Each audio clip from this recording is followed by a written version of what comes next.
porque después va a hablar de que va a Moab, y Moab es un territorio extranjero, fuera de el territorio de Judá, ¿no? Y es interesante tener esas referencias para poder después interpretar quizás con un poquito más de sentido el texto en el que vamos a profundizar, ¿no? La cuestión es que la vida se había vuelto frágil y había vulnerabilidad para las personas. Y después vamos a dar algún detalle más al respecto, ¿vale? Pero, como digo, quizás por eso resulta tan actual el libro de Ruth y probablemente tan necesario recuperar sus enseñanzas, ¿no? Porque yo creo que también hay muchos paralelismos si queremos mirar, ¿verdad?, a nuestra sociedad, a nuestro alrededor, a nuestra propia ciudad y darnos cuenta de cómo estamos en situaciones, humanamente hablando, muy parecidas, ¿no? Tiempos de incertidumbre, donde había personas que estaban cansadas de la vida, que la vida se le hacía difícil. Después vamos a ver algún detalle especialmente en boca de Noemí, ¿no? Personas que se sienten desplazadas. Hemos leído un relato de personas que tienen que emigrar por una hambruna. No sé, como digo, ¿no? Es fácil trazar los paralelismos a día de hoy. Personas que se sienten inseguras, emocionalmente agotadas. ¿Cuántas pérdidas habéis contado en la vida de Noemí en la lectura? El marido, sus 2 hijos, pérdidas muy importantes, ¿no? En medio de ese contexto, el libro de Ruth no comienza con grandes héroes. De hecho, no aparecen héroes en el libro de Ruth. No aparecen salvadores en medio de toda esa circunstancia. Desde luego, no lo va a hacer en el primer capítulo, ¿no? Esa es la realidad que explica el libro. ¿Cómo enfrentar esas realidades? De una manera muy concreta. Y como digo, no solamente no hay héroes, no hay milagros espectaculares, aquí no vemos una restauración de la vida de Noemí como quizás esperaríamos, ¿no? Como digo, lo que vemos, y especialmente en este capítulo, es hambre, porque se tiene que ir de Belén, porque hay una hambruna, hay hambre, hay migración y hay duelo. ¿Cuántas de todas estas situaciones no se pueden reflejar en nuestras propias existencias, ¿no? También comienza a revelarnos algo muy importante, y es que Dios muchas veces va a actuar de manera silenciosa, escondido detrás de la fidelidad cotidiana de algunas personas, como es el caso de Ruth en este libro, ¿no? Quizás por eso se está poniendo el énfasis, ¿no? Por eso ese libro está en el canon, ¿no? De personas que no deciden abandonar a los demás en medio de esas dificultades. Porque si hay una característica que une el libro de Ruth con el libro de Esther, es que la figura de Dios va a estar prácticamente ausente. Y en el libro de Esther es dramáticamente ausente la mención a Dios, ¿no? Ya reflexionaremos cuando llegue su momento, ¿no? Pero realmente no hay unas intervenciones de Dios como esperaríamos cuando leemos los profetas o como hemos visto a veces leyendo el Pentateuco, ¿no? Así que aquí Dios va a aparecer, por supuesto que sí, pero de una manera muy diferente a la que muchas veces tenemos o podríamos llegar a esperar, incluso como cristianos en el siglo XXI, ¿no? Hablando un poquito más de ese contexto para poder después valorar, ¿no?, cómo lo vive Noemí y cómo lo vive Ruth, ¿no? Pues ahondando un poquito más en este contexto, fijaos que no solamente dice que era el tiempo de los jueces, sino que hubo un hambre, una hambruna en el país, como ya os he dicho. Y esta hambruna obliga a una familia de Belén a emigrar a Moab, buscando sobrevivir. Moab, tierra extranjera, que no era perteneciente al pueblo de Israel, ¿de acuerdo? Se ven obligados a migrar para buscar su sustento, para poder sobrevivir. Y aquí me surge una de las ironías del libro, ¿no? Surge una de las ironías del libro.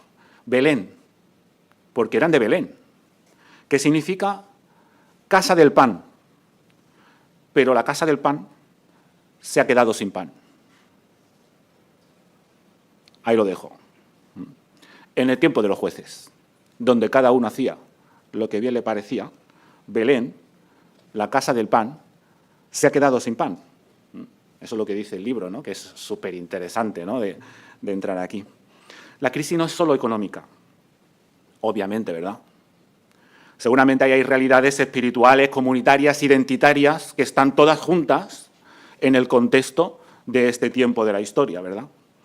El pueblo vive desorientado, cada uno hace lo que quiere, la lógica predominante es, pues sálvese quien pueda.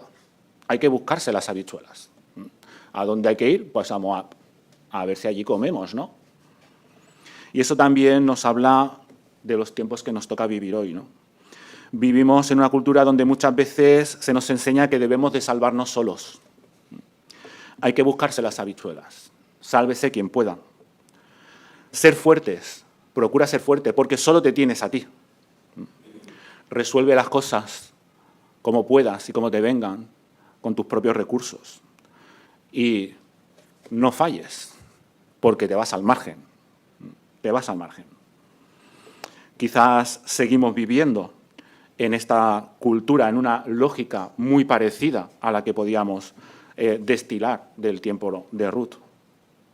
¿Quién se queda atrás?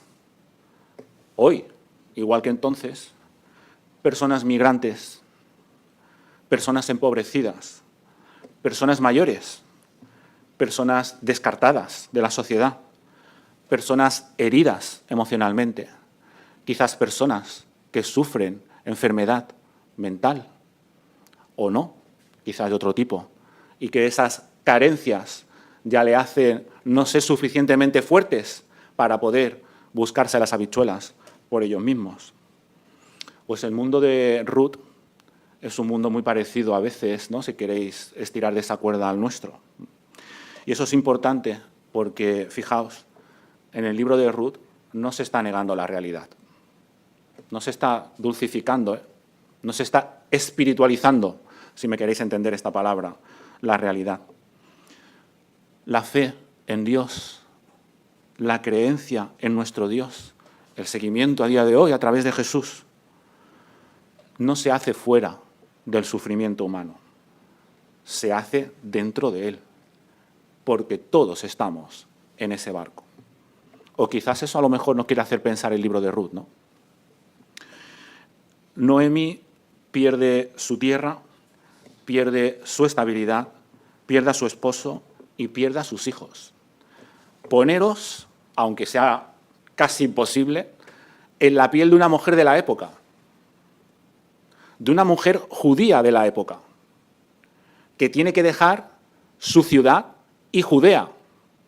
Una mujer que tiene que emigrar, que tiene que dejar su ciudad para buscarse las habichuelas y que se va con su marido y con 2 hijos, pero pierde a su marido y después pierde a sus 2 hijos.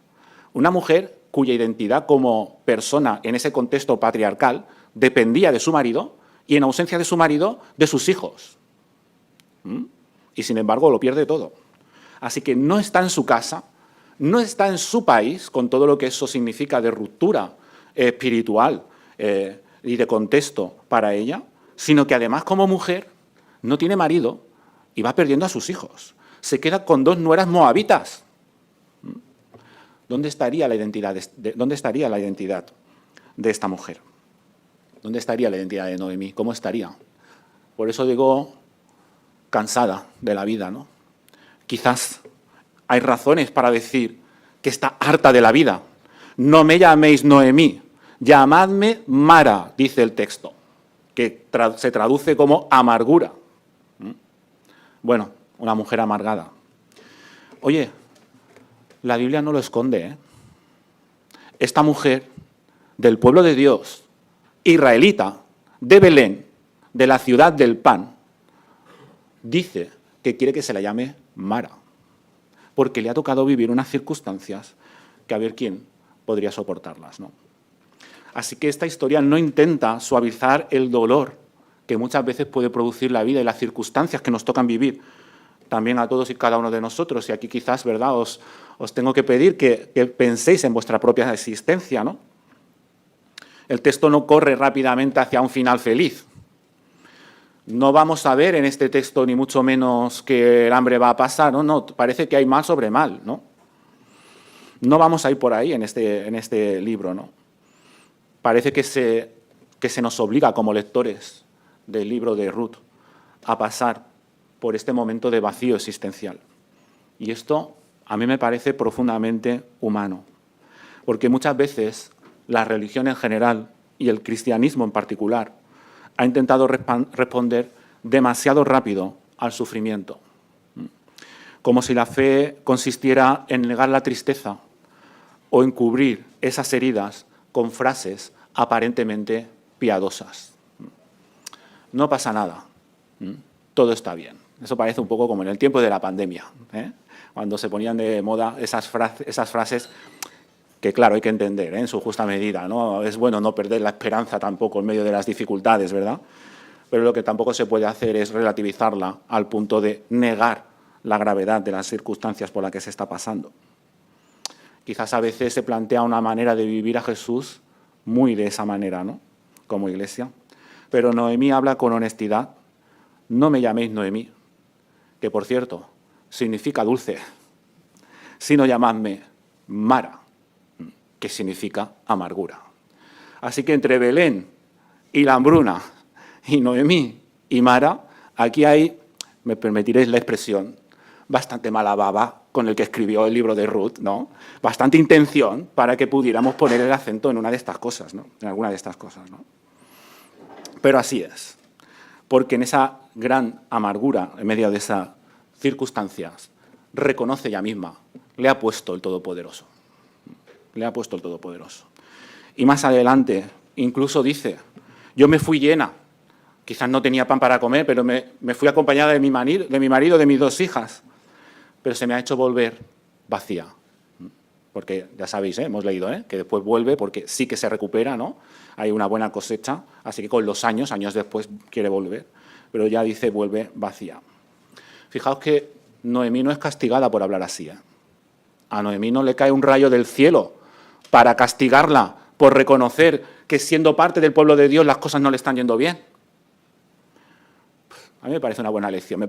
Me suena a algunos salmos de David, me suena a algunos de los salmos de David. Noemí no es castigada por hablar así. La Biblia, la palabra de Dios, a la que tanto apreciamos y amamos, nos deja espacio para el lamento y, sobre todo, nos anima a ser honestos delante de Dios con nuestras situaciones y con las realidades que nos envuelve. Y a mí esto me parece que tiene mucha importancia, si queréis, a nivel pastoral. Y no lo digo pastoral como los pastores, porque hay una dimensión donde todos nos pastoreamos los unos a los otros, nos acompañamos los unos a los otros, ¿no? Porque hay momentos en la vida donde la experiencia más sincera de la fe no es alegría, sino duelo. Hay momentos donde no tenemos respuestas claras. Y hay momentos, y yo lo he vivido muchas veces personalmente, donde tú no tienes una varita mágica para que con todo el amor y cariño que le tienes al hermano y a la hermana, no le puedes cambiar la situación por la que está pasando. Pero puedes estar a su lado. Y eso lo vamos a ver después, ¿verdad? El Evangelio en ningún caso nos obliga a fingir que estamos bien. Las palabras de Mateo resuenan en nuestra cabeza, que se nos han leído al principio del culto, ¿verdad? Bienaventurados los pobres de espíritu, bienaventurados los que lloran, bienaventurados los humildes. Jesús nos llama benditos a quien tienen o pretenden tener una vida perfecta, controlada, con todas las cosas a su disposición, sino que llama benditos a quienes viven y reconocen su fragilidad. ¿Cómo cambia la cosa con la cultura de la imagen y la máscara que muchas veces vivimos en nuestra sociedad, ¿no? Noemí nos va a invitar a una espiritualidad honesta. Noemí es uno de esos personajes quizás que nos llevan a tocar la realidad de la palabra de Dios. No aparece como una mujer fuerte, inquebrantable, sino que aparece cansada, decepcionada y amargada por lo que le está tocando vivir. Y sin embargo, Dios no va a desaparecer de su historia por eso. Todo lo contrario. A veces pensamos que la fe verdadera consiste en mantener una actitud positiva y muchas veces las predicaciones de muchos púlpitos parecen lecciones de pensamiento positivo en vez de adentrarnos en el acompañamiento que Jesús nos enseñó en el nombre de Dios, ¿no? En el seguimiento de ese Dios, ¿no? Sin embargo, muchas veces caemos en esa realidad. La fe no va de vender motos. Seguir a Jesús no nos va a librar de tener que enfrentar las dificultades de la vida. Y eso nos muestra el libro de Ruth. La fe también puede vivirse y expresarse en medio de la tristeza. ¿Seremos una comunidad valiente para dar lugar a la tristeza? ¿O solamente tenemos que hablar de las alegrías? Noemí no pierde solamente personas, muchas veces, y de hecho ella lo que perdió incluso es un sentimiento de futuro. Se siente absolutamente desvalida.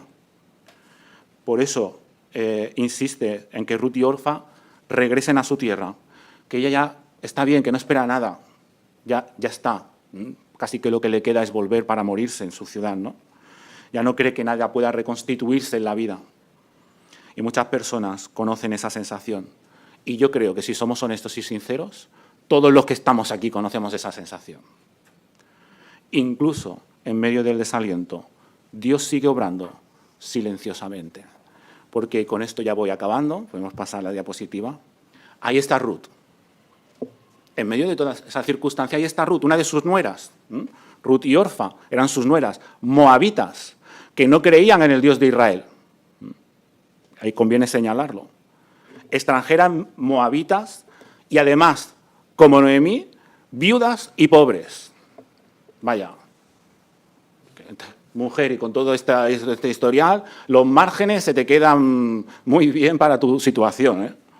Sin embargo, ella se va a convertir en el centro luminoso de esta historia que ahora os estoy contando, que parece muy negra, ¿no? Cuando Noemí le pide que se vuelva a su tierra, Ruth le va a responder: no me pidas que te deje. Sé que puedo hacerlo, de hecho Orfa lo hace y no hace mal. Pero ella elige, y ese es el centro luminoso de la historia, ahí es donde se va a marcar, donde se está marcando, ¿verdad?, en el relato de Ruth, la enseñanza. No me pidas que te deje. Y pronuncia una de las declaraciones de fidelidad más hermosas de todas las Escrituras. Donde tú vayas, yo iré. Donde tú vivas, yo viviré. Tu pueblo será mi pueblo y tu Dios será mi Dios. Cuánto me gustaría extenderme en esta frase, de verdad. Pero no puedo, por tiempo. Pero creo que pilláis mucho en el sentido de lo que estamos diciendo, ¿verdad? Ruth no ofrece soluciones mágicas. Ruth no le dice, pues yo me quedo contigo que te vamos a buscar un marido. Yo me quedo contigo que nos vamos a hacer de oro. No dice nada de eso. Simplemente decide quedarse. Y ese gesto sencillo se convierte en una manifestación del amor de Dios. Porque en el libro de Ruth, Dios actúa a través de personas concretas que practican la fidelidad, la compasión y el cuidado mutuo. Y eso es el mensaje de Dios para este mundo. En una cultura marcada por el individualismo, por la rapidez, por quedarse al lado de alguien herido, cuando quedarse al lado de alguien herido se convierte casi en un acto de resistencia espiritual, porque lo que todo el mundo te diría, deja, no te juntes con ese que te vas a hundir también. Pues en medio de esa cultura se pone en valor el amor, expresado en Ruth, como resistencia. Acabo haciendo la última reflexión ya para nuestra propia comunidad, ¿verdad? El capítulo termina de una manera discreta. Llegaron a Belén al comienzo de la cosecha de la cebada. Todavía no se percibe una solución. Vamos a esperar el resto de los capítulos, ¿eh? Todavía, desde luego, no hay abundancia. Todavía existe el duelo.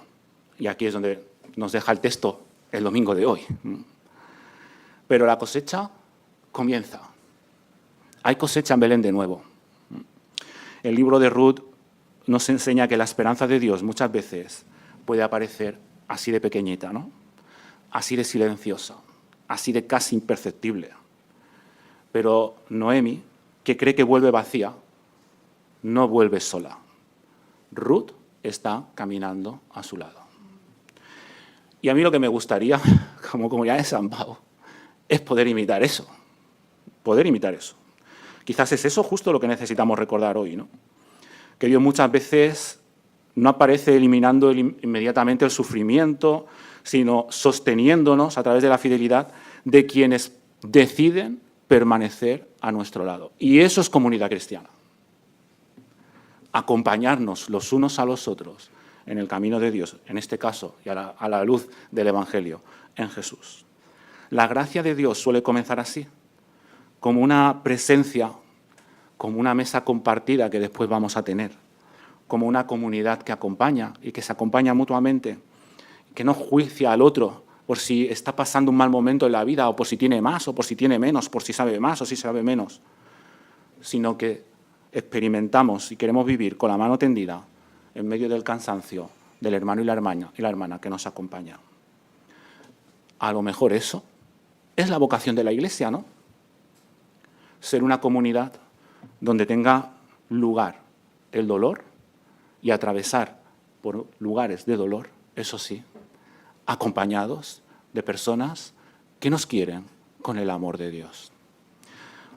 Que el Señor nos enseñe a poder ser Ruths en este mundo, que podamos ser los unos a los otros Ruth en medio de nuestras circunstancias. Y el Señor nos acompañe también en medio de nuestras luchas, en medio de nuestras amarguras, en medio de nuestras dificultades. Que el Señor bendiga su palabra.